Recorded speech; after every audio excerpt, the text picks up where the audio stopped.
चौधरी अब्दुल गनी ने आज आगामी चुनाव को लेकर पार्टी कार्यकर्ताओं के साथ बैठक की और पार्टी कार्यकर्ताओं ने उन्हें भरोसा दिलाया कि उन्हें ही वोट देंगे, चाहे वह किसी भी पार्टी के लिए हो। संवाददाता अमरजीत सिंह। एक तो वो आपका जो कलाम है वो थोड़ा सा शायरी भी करेंगे और अपनी बात भी हो। और कई रिश्ते हमारे, अगर कोई यहाँ अपना रास्ता दिखाऊंगा मेरे घर। आपने देख लिया इंजीनियर रशीद जो जेल में है, और उसके हमारे स्टेट से जो कि गुजरात जैसा सेक्रेटरी है, जैसे होते रहेंगे, लोग तकरीर करेंगे, उस पर ध्यान रखना है। और कोई गलत बात निकल जाती है, अब इंसान है उसी वक्त उसकी तरदीद करनी है। ऐसा ना हो कल हमें जाकर सोशल मीडिया पे जाके दोबारा माफी लेनी पड़े। इसलिए हम साफ इंसान के साथ रहना ही पसंद करते हैं।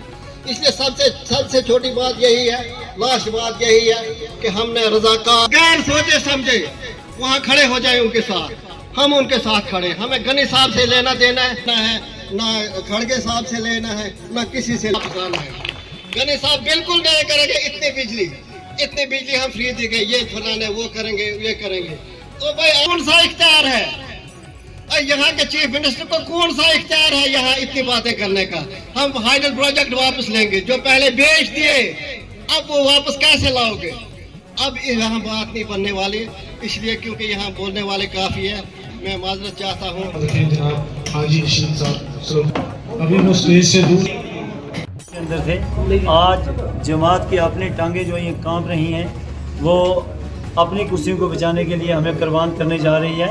इसके लिए हमने एक फ़ैसला लिया है। मेरे साथियों, मैं कल ही पहुंचा था और मेरे साथियों ने जब ये सुना कि वो कुंछ आ गया है, आज हज़ारों की तादाद में यहाँ मेरे साथी पहुँचे हैं। मैं उनका नहायत ही शुक्रगुज़ार हूँ। ये उनका प्यार है और मैं इस प्यार को कभी भी नहीं भूलूँगा। मुझे पूरी उम्मीद है पार्टी किसी का मैंडेट हो या ना हो, मैंडेट असल में इन लोगों के पास है और ये लोग जिसके साथ हैं वही इंसान कामयाब हो सकता है जिसके साथ मेजॉरिटी होगी। आज मैंडेट के नाम पे कोई चीज़ नहीं रह गई है। बाकी हमने मेरे साथियों ने भी वाज़िया कहा है, हमें किसी भी जमात से कोई नफ़रत नहीं है। हमने बड़ी कोशिश की, हमने इनके खोखले नारे सुने, भाईचारे की बात की गई, इन्होंने सेकुलरिज्म की बातें की गई, लेकिन लास्ट पे ये हमेशा इन सारी चीज़ों को अगेंस्ट जाते हैं। ये लास्ट में बरादरियों को लड़ाते हैं, मजहबों को लड़ाते हैं, हिंदू मुसलमान की बात करते हैं। हम एक अजीम मुल्क के अंदर रहते हैं, जिस मुल्क ने यहाँ के हर शहरी को, वो चाहे बॉर्डर पर रहता हो चाहे शहर में रहता हो, बराबर का हकूक़ दिया है।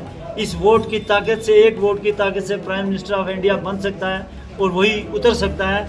इससे बड़ा हमें राइट क्या दिया जाए कि एक हमारा आदमी जो है एक्सट्रीम बिल्कुल बॉर्डर के ऊपर रहता है, LOC के ऊपर, और उसकी वोट की भी वही ताकत है जो हमारे प्राइम मिनिस्टर के वोट की ताकत है। हम इस वोट की ताकत का इस्तेमाल करेंगे इंशाअल्लाह। मेरे साथी मेरे साथ हैं, मुझे आज पूरा यकीन दहानी करवाई है उन्होंने। हम इस आवाम की बेहतरी के लिए अनकरीब जो है वो सियासी फैसला करेंगे और किसी जमात में जाएंगे, इलेक्शन लड़ेंगे। तो सर आपका मैनिफेस्टो क्या होगा जो आवाम के लिए? जो मेरा वाज़िया मैनिफेस्टो है, सबसे बड़ा है हिंदू मुस्लिम भाईचारा जो है, हिंदू मुस्लिम सिख इत्तेहाद के नारे तो हम लगाते हैं, लेकिन जब हम इलेक्शन आता है ये सारी चीज़ें भूल जाते हैं। हम वहाँ बरादरियों की बात करते हैं, वहाँ मजहबों की बात करते हैं, वहाँ हिंदू मुसलमान की बात करते हैं, वहाँ मंदिर और मस्जिद की बात करते हैं। हम इन सब चीज़ों से ऊपर उठ के हमारा सबसे बड़ा एजेंडा जो होगा, वो जो चीज़ हमें विरासत में हमारे बुज़ुर्गों ने दी हुई है, वो है हिंदू मुस्लिम सिख इत्तेहाद भाईचारा, उसको मजबूत करेंगे। उसका हमारा दूसरा ये है कि आज भी 70-75 साल के बाद भी हमारे हिंदुस्तान के गुजूर शहरियों को आज भी वो हकूक़ नहीं मिले। आज भी कई पानी के मसाइल हैं, हमारे लोग एक एक पाइप के लिए तड़प रहे हैं। आज भी पोल, एक एक पोल की, मुझे अभी कह रहे थे कुछ एक पोल चाहिए। तो इतनी अजीम मुल्क के अंदर रहते हुए जहाँ अगर तामीर और तरक्की की बात करें तो मुझे ये लगता है कि ये जो LG एडमिनिस्ट्रेशन थी, जो काम इसने किए वो किसी सरकार ने नहीं की।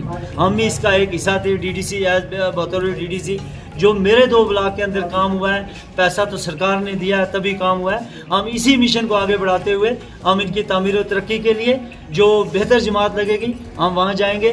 मैंडेट उसी के पे इलेक्शन लड़ेंगे और बेहतर मुस्तकबिल के लिए हमारे नौजवानों के मसाइल हैं। यहाँ बातें आज भी मैं सुन रहा था, कल भी एक लीडर कोई तकरीर कर रहा था, आज भी 370 और 35 एक ही बातें कर रहे हैं जो उन्होंने खुद दफन किया है। जब वो लोग उनकी अपनी बारी होती है तो वो मिनिस्ट्रियाँ भी ले लेते हैं बीजेपी के साथ मिलके, तो तब खतरा नहीं होता।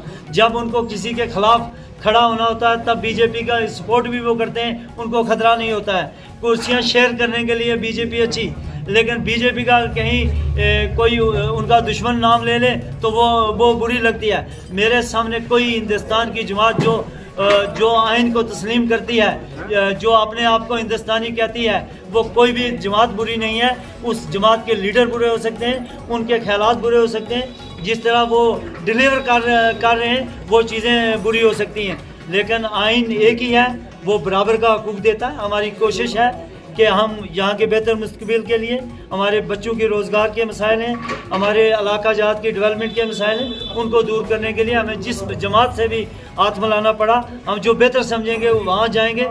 मुझे आज लोगों ने हज़ारों की तादाद में आपके सामने जो है लोगों ने अपना यकीन दहानी की है कि हम आपके पीछे हैं। मैं आज तक इस अवाम के पीछे रहा हूँ, इनके मशवरा के बगैर मैं कहीं, अगर आज मुझे ये कह देते आपने इलेक्शन नहीं लड़ना, मैं पार्टी के कहने पे नहीं बैठ सकता, लेकिन अवाम के कहने पे आज भी बैठ सकता हूँ। मैं इनके लिए जान की कुर्बानियाँ दे सकता हूँ। इन लोगों ने मुझे जो प्यार दिया है, लोगों ने करोड़ों रुपए में निछावर किए, लेकिन इन्होंने करोड़ों रुपए को लात मार दी, लेकिन मुझे कभी नहीं छोड़ा। मुझे वो दौर कभी भी नहीं भूलेगा। मैं इस अवाम की, जब तक मेरे दम में दम है, मैं इनकी खिदमत करता रहूँगा। मैं इस भाईचारा को मजबूत करूँगा। इनके डेवलपमेंट के मसाइल हैं, नौजवानों के मसाइल हैं, मैं ये सारे मसाइल जो हैं हल करने के लिए इंशाअल्लाह कोशिश करता हूँ।